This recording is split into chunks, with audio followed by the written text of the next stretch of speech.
Olá, Dani Rocha. Como elaborar uma proposta? Como eu elaboro uma proposta? Quanto eu cobro por um serviço? Como eu vou fazer isso?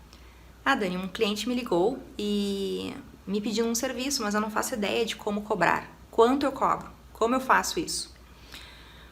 Primeira coisa muito importante é ter isso muito organizado. Quando o cliente solicita um serviço, você não vai passar este valor na hora. Você não tem como saber o valor de um serviço ambiental na hora.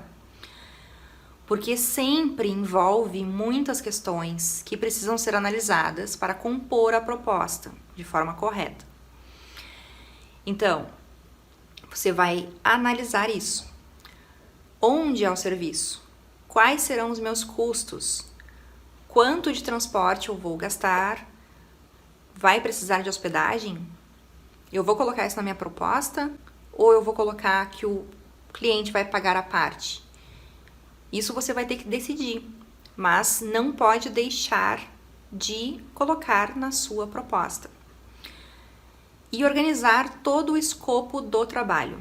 O que esse serviço vai me demandar? O que eu vou precisar? Eu preciso solicitar documentos em outras entidades e órgãos? Eu vou precisar ir a campo quantas vezes? Quantos dias? Quais serão os meus custos? Quantas horas eu preciso para executar esse serviço? Você vai prever, estimar um número de horas. O seu conselho deve ter uma sugestão de hora técnica e de serviços. Você pode consultar o seu conselho, ver lá honorários e ver quanto que o seu conselho está recomendando. Eu sempre penso que nós não podemos desvalorizar o nosso serviço. Nós estudamos para isso, 5 anos ou mais de dedicação para resolver questões para estes clientes da melhor maneira possível e de forma mais rápida possível. Então eu não posso cobrar qualquer valor. Eu preciso cobrar dentro de uma série de elementos envolvidos. A gente vê aí, às vezes, o pessoal vendendo serviços com valores muito baixos.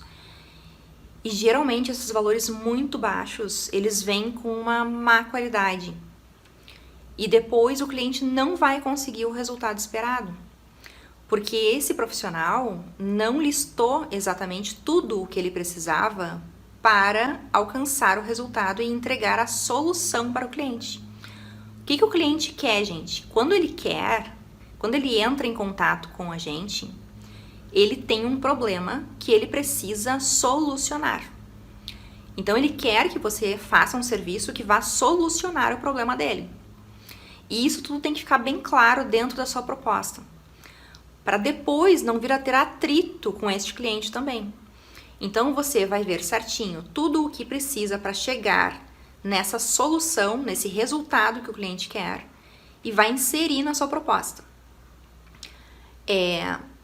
Se algum serviço possa vir a ser exigido depois, dependendo das características, dependendo da análise do órgão ambiental, você vai colocar uma observação que poderá ser solicitado outros serviços pelo órgão ambiental, dependendo da análise e características, e deixar isso bem claro na proposta, para o cliente saber que existe a possibilidade de vir um outro serviço, mas que ele não é obrigatório neste momento. Então, eu não vou colocar ali e oferecer isso para ele agora, porque talvez não seja necessário. Então, assim, é importante também isso. O cliente, ele não quer gastar dinheiro que não precisa, né?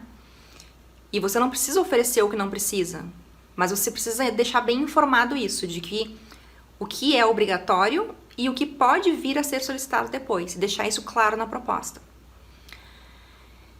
E por que pode vir serviços complementares, né? Porque assim, por exemplo, eu vou fazer o licenciamento para um empreendimento que vai se instalar, quer se instalar numa área onde tem vegetação e tem outros recursos ambientais ali.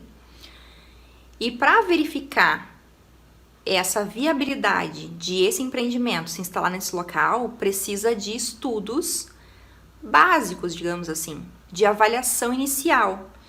Então, eu primeiro vou avaliar a cobertura vegetal, vou avaliar a fauna que existe naquele local, vou avaliar sobre os recursos hídricos, sobre áreas de preservação, possíveis áreas de preservação.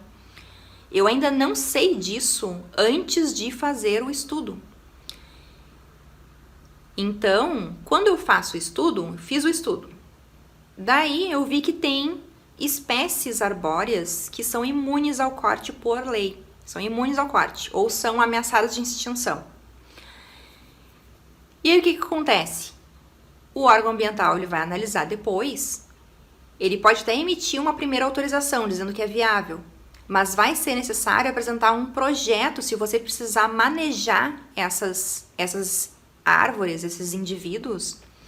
Se você precisar transplantar esses indivíduos, você vai precisar de um projeto de transplante, por exemplo. E isso, você não tem como saber se vai ter uma figueira lá, por exemplo. Se vai ter uma corticeira lá, dependendo do seu bioma, né? Alguma espécie ameaçada de extinção. Você não sabe se você vai encontrar isso lá. Então, você não vai colocar já alguma coisa ali a mais. E você não sabe também se no local onde estão esses indivíduos, se vai precisar um manejo ou não. Talvez não precise, talvez a construção, a implantação vai ser em outro local, aquela vegetação lá vai ser preservada e aquele indivíduo vai permanecer lá. Então não vai ser necessário nenhum projeto de transplante, por exemplo, né? Então, digamos uma outra situação, recursos hídricos acaba acontecendo às vezes também. De ter lá uma umidade, alguma coisa que possa ser uma área úmida, ou uma drenagem que não se tem certeza se é artificial ou se é natural. E aí daqui a pouco o órgão ambiental vai exigir um complemento para aquilo ali. No caso até de você querer fazer uma intervenção naquele local ali. Então isso tudo, gente, tem que ficar muito bem claro na proposta. Tem que ser bem analisado e colocado isso na proposta para ficar transparente, né, para você e para o cliente, do que está incluso e o que não está incluso. E você pensar em tudo o que você vai ter de custo, para você oferecer o serviço de qualidade e entregar a solução para o cliente, pois é isso que ele quer. Ele quer a solução. Ele não quer que você chegue até um certo ponto e não conseguiu, não, mas eu te ofereci só isso e não tá mais incluso agora, e mas como assim, eu não tô sabendo, e na proposta ficou isso, não ficou? Daqui a pouco gera um atrito, você perde o cliente em função disso. Então é muito importante essa questão de transparência, de deixar tudo bem claro, bem organizado, bem planejado. E eu recomendo sempre que se use uma planilha orçamentária. Pode ser feito até no Excel, que você tenha já ali, você vai criar, com as demandas que vão vindo, você vai criar uma planilha, um modelo de planilha, que você vai vendo o que geralmente você precisa e vai colocar lá. Quantas horas técnicas, deslocamento vai ser quanto, eu vou precisar de hospedagem, não vou, eu vou precisar de um assistente para isso aqui, eu vou precisar contar com outro profissional, onde eu vou ter um serviço de uma outra pessoa, então eu tenho que acrescentar também. Então tudo isso, gente, é muitíssimo importante ter a proposta bem planejada. Muitíssimo importante. Aí você vai estar sendo um profissional aí com excelência desde o planejamento da proposta de serviço. Gostou desse assunto? Tem alguma dúvida que eu não tenha respondido aqui, que não tenha ficado claro? Deixa aí nos comentários ou me manda mensagem, que assim que possível eu dou retorno. E compartilha para que outras pessoas possam ter acesso a essa informação. E terão outros vídeos aí na sequência com mais conteúdo de valor para que você possa ir organizando a sua atividade, a sua futura atividade de consultoria ambiental. Valeu, um abraço!